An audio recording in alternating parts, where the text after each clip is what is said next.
Hello, Dr. Mieres and Dr. Rosen. Thank you so much for joining me today to help the Age Better audience to be smarter about their hearts starting today. Everyone tuning in, Dr. Mieres and Dr. Rosen are co-authors of this incredible book, Heart Smarter for Women, 6 Weeks to a Healthier Heart. And this should be a book in everyone's home. It's certainly in mine.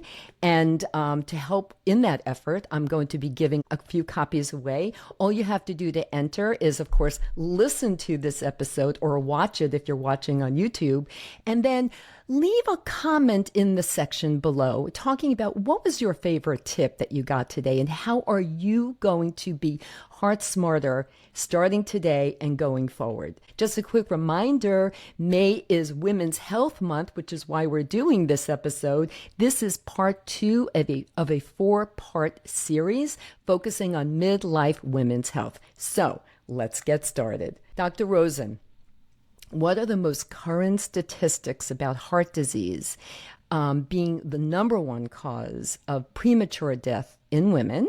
And have these statistics changed over the last 10 years, maybe gotten better or possibly gotten worse?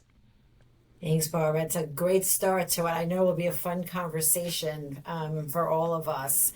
The American Heart Association is actually celebrating its 100th anniversary, its 100th birthday this year. And every year, statistics are put out regarding heart disease and stroke information. So the 2024 data is out. But unfortunately, for every one of those 100 years, heart disease has been the number one killer of men and women in the United States.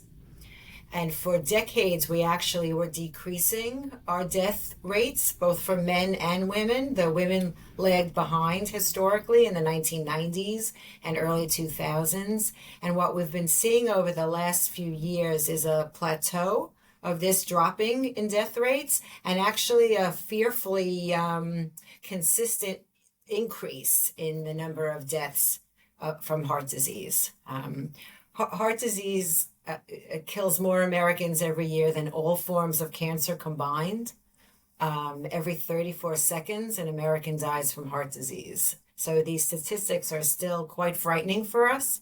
And knowing that this is a highly preventable disease makes us more focused on starting young and learning all these opportunities to prevent being part of that statistic. Terrible statistics. Dr. Mieres, what are some of the unique heart disease risks that affect women as they transition into midlife? So Barbara, great to be here. And as Dr. Rosen highlighted, this is a preventable disease. And importantly, the American Heart Association has been studying for the past 2 decades, sort of the trajectory of heart disease in women. And we've gotten a lot of insight. So first of all, we now know that every woman across her lifespan will be at risk for heart disease. Secondly, what we've learned is for the past 2 decades, observing women as they transition into menopause, that it is definitely a critical time where the heart disease risk increases. So what we know about menopause is, as we know, it's the end of the reproductive phases of our life. We move into the non-reproductive phase permanently. But with that, what we have learned is that there are biological changes that accompany the sex hormone changes that truly predispose to heart disease. Additionally, the whole body composition changes, and we're in that menopause phase or a little bit beyond, so we know that changes occur. The midline increases, and that definitely predisposes to heart disease. So you put that together, and we know that the lipid profile, your cholesterol profile changes and increases. Blood pressure, a huge risk factor for heart disease, increases. Or, diabetes and blood sugar, that also changes. And get, weight gathering in the midline, which predisposes to a whole cardiometabolic profile, increases. So menopause, a unique and important time in a woman's life, definitely all of the changes predispose to an increased risk to heart disease. And now we know that information, and it opens the gateway for prevention. Prevention at all costs at any stage of life is critical. is very critical. Dr. Rosen, Dr. Mieres did just reference menopause, of course. That's an important part of the midlife transition. But how does menopause specifically impact women's heart health, and what can be done to mitigate those risks? No, it's a great question. And the beauty of this question is that the science has evolved so much. It used to be that this was an inevitable time in a woman's life. The symptoms were minimized or ignored, and the biologic and physiologic changes that can really accelerate a woman's risk of getting heart disease were really not optimized. So some of the things that Jen just spoke about, on average, women's lipid cholesterol panels become more abnormal. LDL, the bad cholesterol, increases. HDL, the good cholesterol, often decreases. And again, this is related to the change in estrogen profile in women. Blood pressure on average goes up. Weight on average goes up, and where your weight sits, we talk about an apple shape versus a pear shape. The fat has a tendency to sit on our belly muscles in our belly area. That is negative. Then there are other things. Women don't sleep as well. And we know now from a lot of work being done in the cardiac world and the American Heart Association considering sleep to be one of the essential ways we prevent heart disease. When women don't sleep well, inflammation worsens, ability to navigate blood sugar and insulin relationships become more abnormal. So you think of all of the things that women are going through during menopause. Physiologically, hormonally, these changes actually cause a profound worsening in our traditional risk factor profiles. What's really incredible to me, too, is that a few days ago, I recorded an episode with two esteemed doctors who focus on menopause, and they happen to be a mother and daughter. Mm-hmm. And this episode will air next week, everyone. So I want to make sure everyone tunes in. And the focus is on really specifically hot flashes and how important they really are. As it turns out, a hot flash is much more than just an uncomfortable few minutes or an hour, however long your hot flash is, and for how many years your hot flashes do last. Turns out that they are more than that they can really impact your heart health as well. And that, which is one of the main reasons why doctors who focus on menopause and heart health are really asking women to focus more on controlling their hot flashes, mm-hmm. so that they can help with their to mitigate those risks as well. So I hope everyone tunes in next week and listens to that conversation too. Dr. Mieres, what are the essential heart health screenings that midlife women should think about getting? And could you describe each test's significance? Sure. So as Dr. Rosen highlighted, we have a lot of research that we have discovered to understand the full spectrum of heart disease or ischemic heart disease in women, because prior to the early 2000s, we used a male model for all of our diagnostic tests. So if you are in midlife or even later and you're wanting to assess your risk of heart disease, the first is really to understand the risk factor profile, right? So as per the American Heart Association, knowing your cholesterol level, your blood tests, right, your blood pressure, diabetes, the whole profile needs to be discussed with your doctor or your medical team. And right away, knowing your LDL, which is the bad cholesterol, HDL, so-called good cholesterol, blood sugar, hemoglobin A1C, all of those factors need to be added to your risk assessment. We now know that there are certain diagnostic tests that could give us insight into a woman's burden of cardiovascular disease, of atherosclerosis. And a lot of the information we have learned came from sort of seminal trials, like the women's ischemic trials, started by one of our dear friends, Dr. Noel Barry-Weirs at Cedars-Sinai, Dr. Leslie Shaw, who is at Mount Sinai, who really have given us insight into the full spectrum of ischemic heart disease in women. We now know that we used to think that you had to have focal stenosis or plaque in the vessel, like men do, to really have heart attacks or have heart disease. We now know that there's a full spectrum of ischemic heart disease in women that includes just the buildup of plaque that can lead to a heart attack, that prognostically that has a worse prognosis, the same prognosis as if you have a focal stenosis. So I would fast forward to say that a woman in screening for heart disease or cardiovascular disease or ischemic heart disease can start with a blood test, followed by, we know the simple stress tests can give you information as to your functional capacity to see what's going on with your blood pressure. But also, I think one of the sort of revolutionary tests that gives us great insight into the burden of heart disease, as well as can be important in risk assessment, is the cardiac CT test. And it non-invasively can look at the blood vessels, the arteries of the heart. It can look at the type of plaque that exists and can really inform a treatment plan between a woman and her doctor and medical team to definitely mitigate or prevent primary, secondary, or tertiary prevention of heart disease. We also now have cardiac MRIs of the heart that can give us insight into the type of plaque that exists. So this is a huge area of research, ongoing research, but trials like the WISE trial, the PROMISE trial, which was done by Pam Douglas at Duke, have given us great insight into the diagnostic and prognostic assessment of women at risk for heart disease. Thank you for that. And I have a question.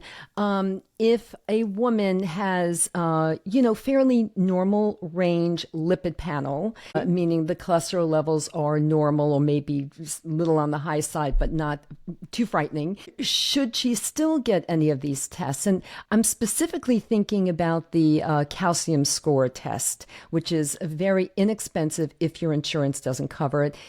Quick, 5 minutes, 8 minutes, and non-invasive test to see about the plaque buildup in the artery. Would you recommend someone get that test, even if the lipid panels are normal? It's a great question, Barbara, because, we all get the same mammograms every year. Right. We get the same colonoscopies. So some of the preventive testing that we do as women are very prescribed and almost generic. Right? Maybe we get an ultrasound or an MRI with our breast studies, but so for the cardiac risk assessment and prevention, it's a little bit more complicated. So I guess the short answer to your question is that I have a very low threshold to offer the test to women. There's less data in the value of very young women in their 20s and 30s. We're not really positive what to do with the information in much older women. But I think that, as you said, it is a relatively inexpensive test, quick, very little radiation exposure. I have a very low threshold to include that in part of my testing strategy for women. I would add the group of women where I think it can definitely be useful, the women who have had pregnancy-related complications. So there's a body of evidence, evolving body of evidence to show that women who have had the pregnancy-related complications of preeclampsia, gestational diabetes, gestational hypertension, and eclampsia, even the birth of a low early delivery and a low-weight infant, are at risk for heart disease, cardiovascular disease, 10 to 15 years later, and that the plaque can silently build up even after a normal delivery. And I think that those, so including the pregnancy complications into the risk assessment is definitely important, because it will help us identify women who we know that, pregnancy is that stress test that can definitely benefit from knowing what, if there's calcium in the coronary arteries, and to begin treatment, whether it's statins, more aggressive control of the blood pressure, weight management, sleep, and all of the other risk factor management at an early stage. Right. Thank you for that. Appreciate that. Let's talk about lifestyle now, because a lot of this, as you both said in the beginning of our conversation, a lot of this is preventable.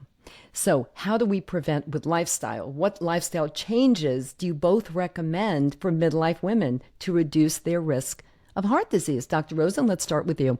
Yeah, thank you. So, your gene pool is important to know. You want to know your family history. As we get older, that becomes a risk factor. But pretty much everything else is under our control to be identified and then impact on. So we think about food choices. I've banished the word diet because that just sounds like a curse word to any of us. But learning more about smarter food choices and how to navigate the menu in a restaurant, the supermarket aisles. And none of us can be perfect, so I focus a lot on better is perfect and not absolute perfection. We have to move more. And that also doesn't mean that we need to prep for the New York City Marathon. It means every time you have an opportunity to walk the steps, park your car a little farther, walk your dog a little longer, everything that you do, but also muscle strengthening. And that's been shown to be important. Knowing what the optimal weight for you is, and if weight is a problem and your BMI is high or where you carry your weight, as Dr. Mieres says, is in the wrong place. Again, it doesn't necessarily have to be drastic and making you miserable, but you do want to make decisions about how to navigate weight. Absolutely. Dr. Mieres, do you want to add to that? So, I wanted to say, to add to what Dr. Rosen highlighted, and we talk about this all the time, and we wrote about it in our book, which is part of the reason we wrote Heart Smarter, that our female patients were saying to us, give us a simple plan. So we operate from whatever you do, small changes, big gains when it comes to preventing heart disease at any stage of life. And as Stacey always says, it's never too late to start. So definitely sleep hygiene is important, right? Really paying attention to how you sleep, getting adequate sleep is important. Choosing to move. Importantly, as we highlighted in our book, the power of partnership.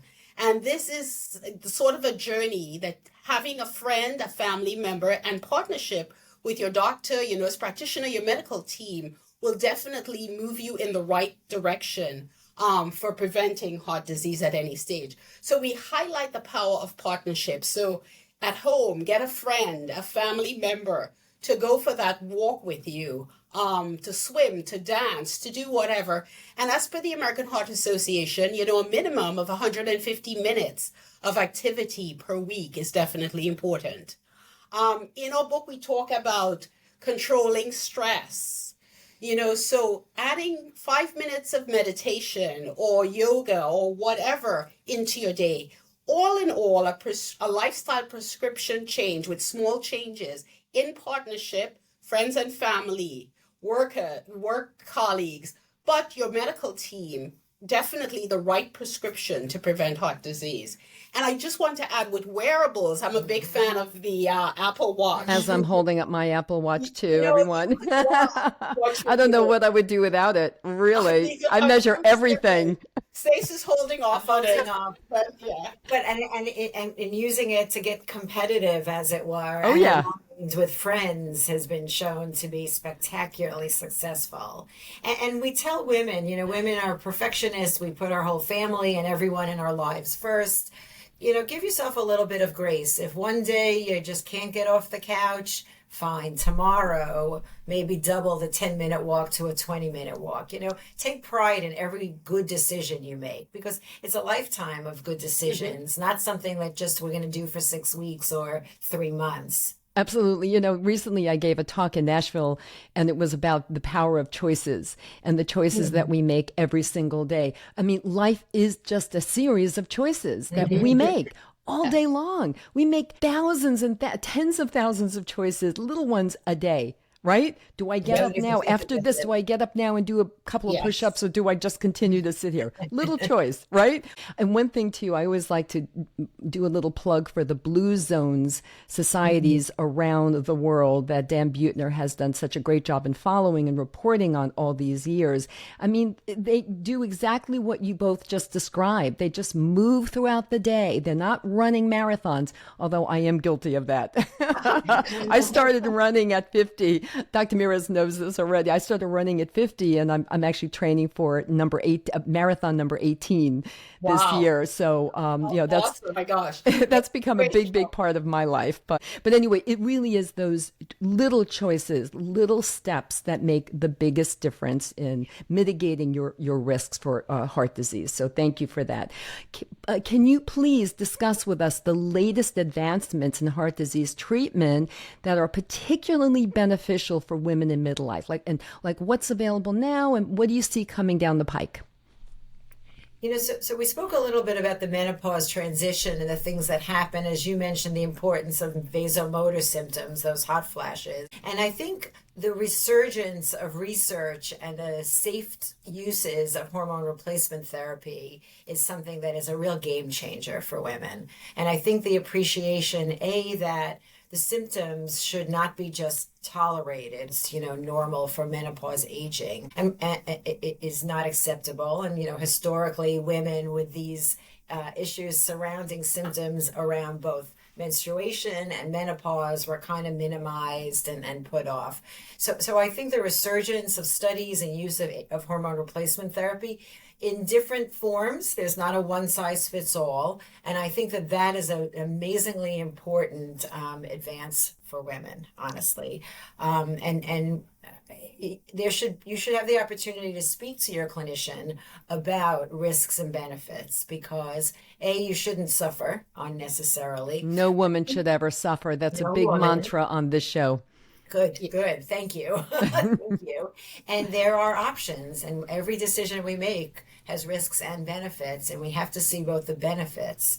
And so there are varied medications, from certain behavioral health medications that are now recommended to all forms of hormone replacement therapy. Right. And I just want to point out also that I did reference the episode that's happening next week, where the doctors Noctegal, mother-daughter, will be on. And in that one, they do talk about all of the available options right now, both hormone therapy, of course, which is an estrogen therapy, but also the new non-estrogen therapies that are available that will help specifically with hot flashes, and as we already discussed, are really so important for women to focus on and their trusted healthcare providers. Dr. Mieres, do you want to add to this? I would add to this, the whole, in terms of risk factors for heart disease or cardiovascular disease, we know depression is definitely a risk factor, more powerful in women than men.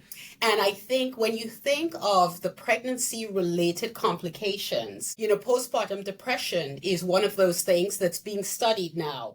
And the exciting news is that there is now a medication, a pill, that can help with postpartum depression. So I think the whole area of pregnancy-related complications as well, additionally, is an area of ongoing research, and we'll understand more of that link with the pregnancy-related complications to heart disease, and research and medications and trials to change that trajectory.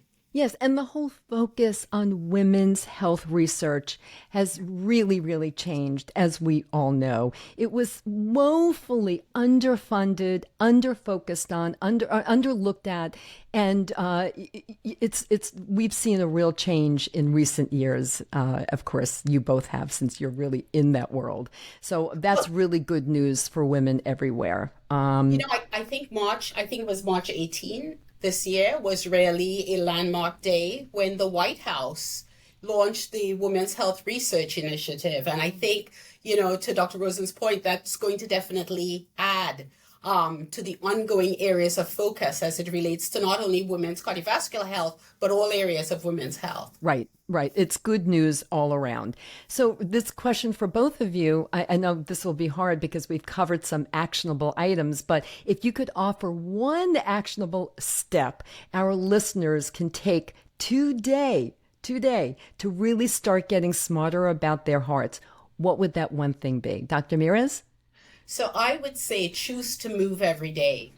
And I think movement and logging your steps, your activity goes a long way to change your whole cardiovascular profile. We know that exercise reduces blood pressure, reduces blood sugar, it improves your mood, decreases anxiety, and helps with depression, and definitely enhances sleep. So I would say choose to move every day.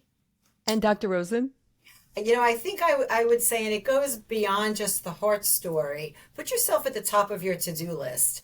So many of the things that women worry about as we age are preventable. But do we get our checkups annually? Do we, come prepared for our clinicians. Do we even have a doctor? Oh, I feel fine. I don't need somebody. So I would say take a look, almost a catalog of your own health history. Do you have the right clinicians as part of your team? As Jen says, the partnership is critical, and really put yourself as an important item on your to-do list. Yeah, that's great advice, because as we know, and you said earlier, that women just don't really pay enough attention to themselves. And to add to that, I would say phone a friend. Like, we phone each other. Yes, yay! Okay, let's go for a walk today. Yeah, and it's a bit of an accountability group too. Absolutely. Not only are you offering each other kind of social support, but it's an accountability, for each other, and that's wonderful. Barbara, we've taken, if I may, the Heart Smarter book and turned it into a program here at Northwell Health that our employee base has been, and part of the value of it is not just the data, the information that is part of the book and the program, but this group mentality, as you said, accountability for us, staying healthier together. Yeah, that's really wonderful. And I'm holding up the book for those of you watching on YouTube. I'm holding up the book again. It really is an amazing resource with true actionable items. I mean, so many times you can pick up a book and think, oh, this is going to be the one that's going to guide me. And yet it just doesn't give you the step-by-step tips and tools that you need to really get started. And Heart Smarter for Women really does, and which is why I am so excited to be giving some copies away. So, Dr. Rosen, you just referenced, a partnership where you both did with your friends, of course, but also with your trusted healthcare provider and possibly team, right? But, it's essential. But how should women approach their healthcare providers about heart health to make sure that they're getting the attention that they really need and deserve? Yeah, it starts by identifying a clinician who you can build a relationship with. And, I always smile, who's the best? The best is a well-trained clinician who you relate to, who relates to you, and you feel comfortable asking questions. And then it means being prepared for the visits. Jen always jokes, you'd never go to your accountant without your paperwork. Take time, and we discuss it in the book, to put your history together, your family history. Maybe come with somebody. Sometimes when we hear challenging news, we're afraid to ask questions. Write down your questions. Really think of that visit. It's short, unfortunately, in healthcare these days. Yes. It's your opportunity to get the most out of that visit with your clinician. And honestly, if that relationship is not optimal for you, then there's another best doctor to see in the neighborhood. Right. I think that's great advice. Stacey and I always say, phone a friend, right? Find out what the relationship is with, if someone has a referral for you, because someone who listens, who gets you, who really wants to partner with you is really critical. Really, really critical. And I also really like to have a medical team, people who are really up on the latest research, if that's possible. And really, it is up to women too. I mean, you have to be your own advocate. No one is going to advocate for you. That probably not. You need to go into those appointments ready to advocate for yourself. And I'm sure you'll both agree with that. So you two are just so incredible. And I want to take this moment to thank you both for all of the good work that you have been doing for women on behalf of women. Thank you so, so much. And I want to thank you for joining me today. But before we close out this episode, please just tell us, we covered a lot of information. What are, for each of you, what are your 3 best takeaways? Whatever number you want. Oh my goodness. I go back to choose to move every day, a colorful plate. I'm taking Stacey's because I think we both agree, put yourself on the list. But knowledge is power. And it's, as you said, you have to be your own best advocate. And so really putting your health at the top of your list, and listening to your body is definitely important. Yeah, and we tell women, as you said, who's going to advocate for us. We joke with women that imagine how you'd behave if you were at your child's pediatrician's visit or your elderly parents' visit. You'd be a lioness. to get the right answers, to understand the options. You deserve that. So, for me, knowing that a primary clinician, whether it's your gynecologist, an internist, family medicine, a great nurse practitioner, but somebody who really gets you, who you could partner on this journey, is critical. And then to me, the other take-home message is always small steps, as we three have discussed, that you do over a lifetime. Don't be afraid of making these decisions, and give yourself some grace on the days that you're not moving enough or eating properly. To what Stacey said about really, making healthy choices. And that's what, just wanting to explain a colorful plate. The American Heart Association say the more colorful your plate is, made up of fruits and vegetables, not processed, definitely you're one step closer to being heart healthy. So I shorten it and say a colorful plate. A colorful plate is beautiful. And I just want to add to that, which you both have referenced already in our conversation today, and that is the importance of sleep. When I wrote my first book, which came out in about 15 years ago, and actually Dr. Mieres was interviewed for it, and that's how we first met, I referenced sleep. I referenced the importance of sleep, okay? My last book that came out in 2018, an entire chapter devoted to sleep, because the research is now so clear. We didn't even have that research 15 years ago. At least it wasn't as clear to me. And so the importance of sleep in overall health and wellness is undeniable. So I just want to make sure everyone makes that be one of the pillars of your healthy plan. So, okay, everyone. There'll be more information about Dr. Rosen, Dr. Mieres in the show notes. A lot of what we discussed, there will be links to get more information on all of that. I just want to remind you again to tune in next week when Dr. Lila Noctegal and Dr. Margaret Noctegal, two menopause specialists, endocrinologists, will be joining me to talk about hot flashes and menopause and treatments and all kinds of other really important information. And reminder, even if you are saying right now, I'm over menopause, I'm done with it, no. You are postmenopausal for the rest of your life. And with that term comes a lot of health issues that you want to make sure you know about. So please tune in. Thank you, Dr. Rosen. Thank you, Dr. Mieres. Thank you. Thank you so much, everyone, for listening. And I wish you a very happy and healthy week. Until next time, talk to you soon.